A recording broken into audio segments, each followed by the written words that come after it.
இன்றைக்கி சோறு ஆக்க போகிறேன். இன்றைக்கி சோளத்தை 1/2 மணி நேரம் தண்ணியில் ஊற வச்சு மிக்சியில் போட்டு அரைச்சி இன்றைக்கி சோறு ஆக்கலாம். சோளம் ஊற வச்சாச்சுங்க.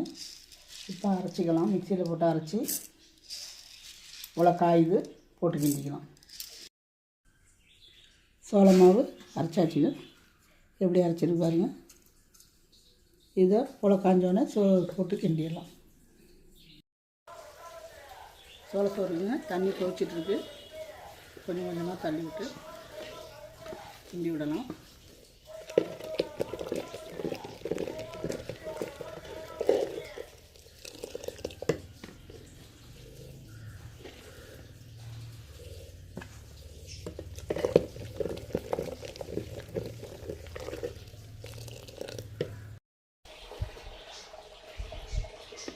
சோறு பாருங்கள், நல்லா வெந்து வந்துருச்சு. இன்னும் வேணும் கொஞ்சம் தண்ணி சுண்டி வரணும். சோறு ரெடி ஆகிடும். பக்கம் சோறு ரெடி ஆயிடுச்சுங்க. அவ்வளோ சோறு நல்லா வெந்துருச்சு.